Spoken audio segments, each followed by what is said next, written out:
o advogado ele vai ter que analisar se os parâmetros lá do artigo 23, que o legislador incorporou a 14133, se esses parâmetros foram cumpridos.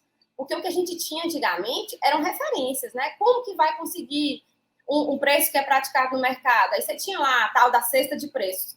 O legislador incorporou isso. A partir do momento que ele incorpora, isso compõe o conceito de análise jurídica de um controle prévio de legalidade.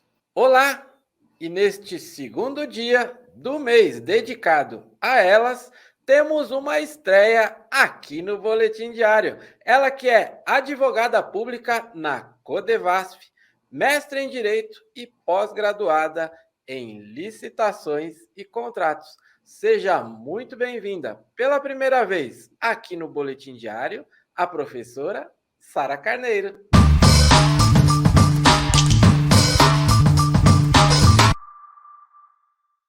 Oi, gente. Com muita alegria venho aqui contribuir para o Boletim Diário a partir desse convite do Ricardo e da Aline. Quero poder contribuir de fato com o boletim, com um tema que eu gosto muito, que é falar da assessoria jurídica, que exerce um papel tão importante, né, na lei de licitações e agora mais ainda na lei 14133, que recebeu uma importância muito grande pelo legislador. É isso aí, Sara. Eu agradeço também a sua disponibilidade, a sua agenda, ainda mais neste mês aqui super especial, dedicado aí a vocês. Eu quero já fazer a nossa tradicional pergunta e o seu tema, sensacional, como você já bem colocou aí.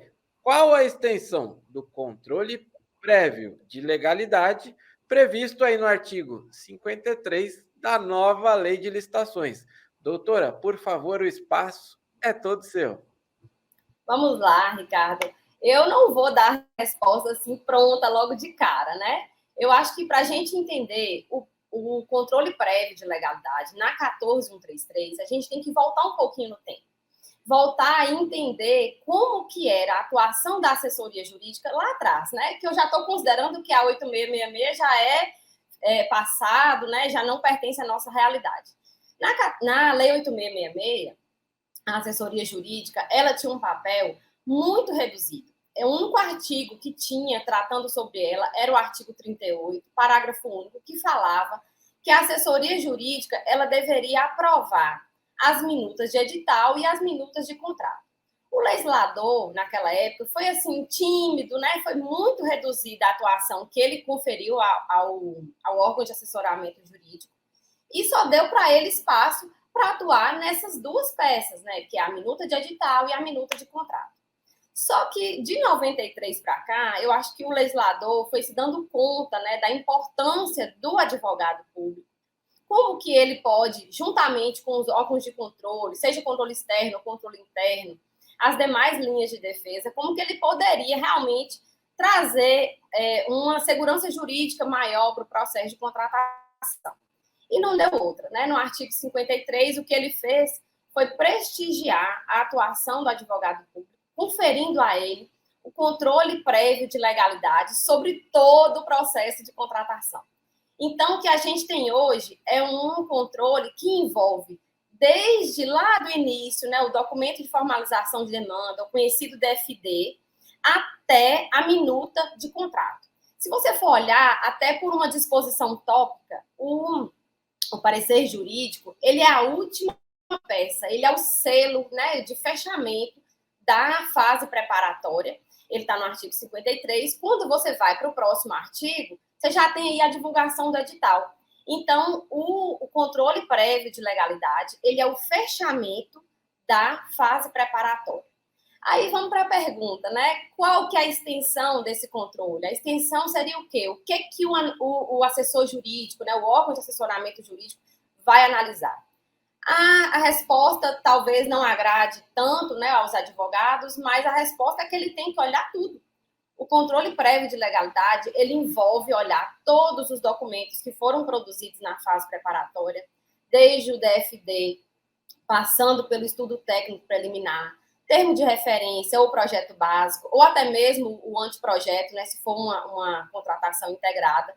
E então, o órgão de assessoramento jurídico, ele vai ter que analisar todos esses documentos, todos.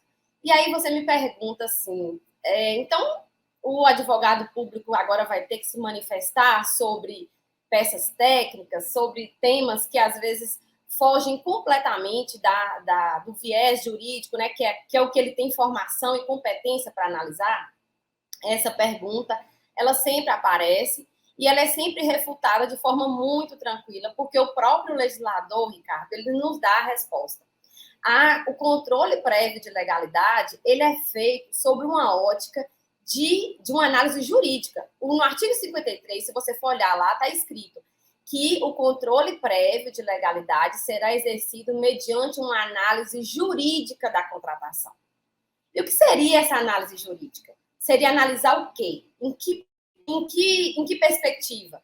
Seria analisar os documentos, os atos praticados ao longo dessa fase preparatória, de acordo com o que foi previsto em lei, na 14133, de acordo com os regulamentos, que tem vários, né? De acordo aí se for União, Estado ou município. Então, tem diversos aspectos a serem regulamentados.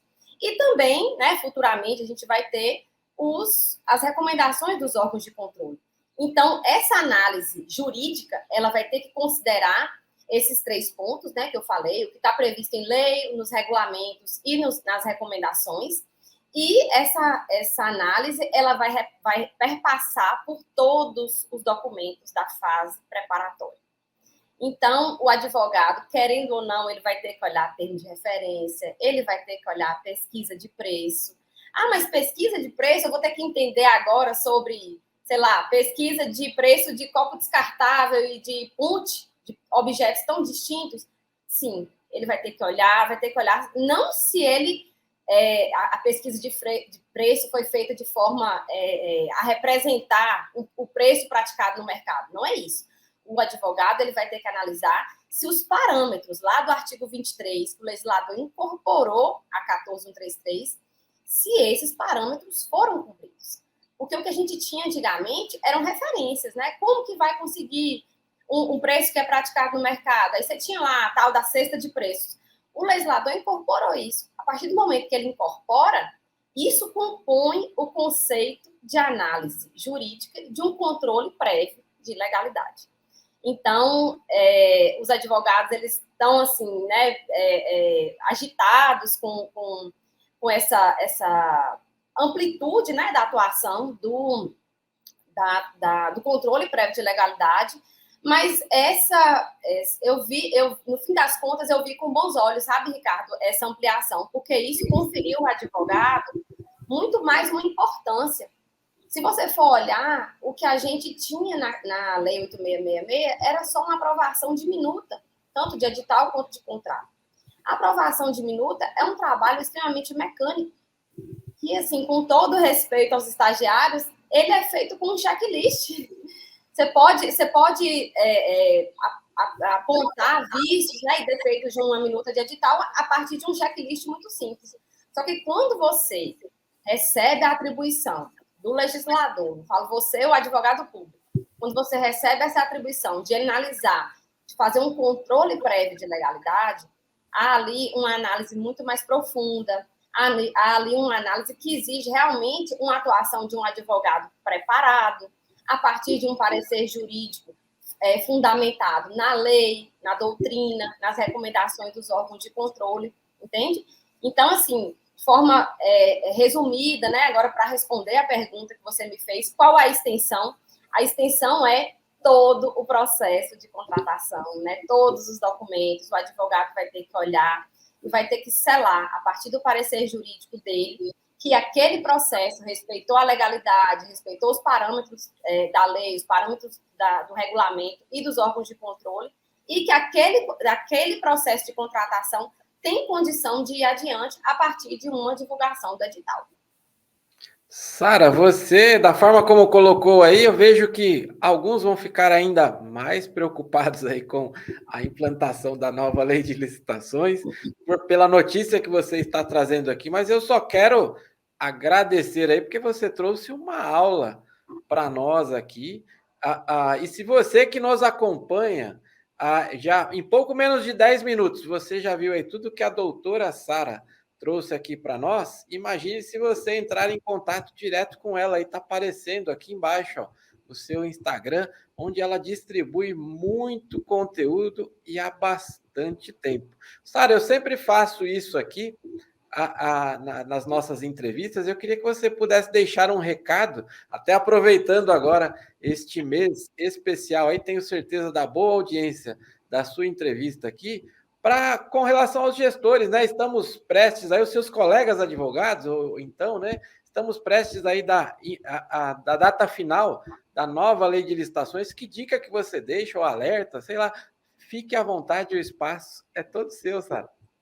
Bem, Ricardo, a dica, né, a dica de ouro que eu poderia dar realmente seria a capacitação, seria buscar informação, capacitar com empresas sérias que estejam realmente preparadas, né, para poder capacitar esse advogado público. Afinal de contas, nós recebemos uma atribuição legal muito grande, né, de atestar a legalidade de um processo de contratação.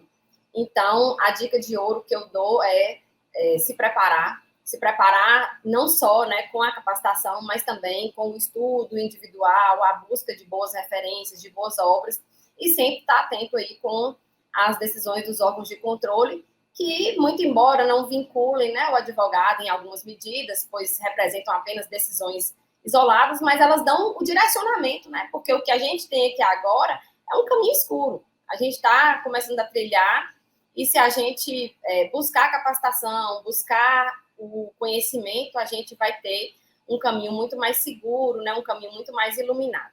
Eu agradeço o convite mais uma vez, me coloco à disposição se vocês quiserem, né, trazer outros temas, outras abordagens, ficaria muito feliz. Com certeza, esta é a primeira de muitas vezes que você vai passar por aqui. Então, minhas amigas, meus amigos, gravem este nome aí, a doutora Sara Carneiro aí. Gravem muito bem este nome. E eu quero, até para fazer o convite para que todos acessem lá, o seu Instagram está aqui ao meu lado, né? O licitante vencedor se recusa a assinar o contrato. E agora? Quer saber a resposta? Você vai lá no Instagram da professora e tem lá esse post aí. Tenho certeza que isso é dúvida para muitos aí do mundo das licitações. Doutora, foi um prazer recebê-la aqui, a sua energia. Você é um barato nos bastidores também, viu, gente? Ela é demais aí, então não deixem de seguir a professora, a doutora Sara Carneiro, e com a sua vinda aqui, reforçamos o compromisso de que licitação também é um negócio delas. Muito obrigado, doutora. Obrigada, até mais. Até a próxima. Até a próxima.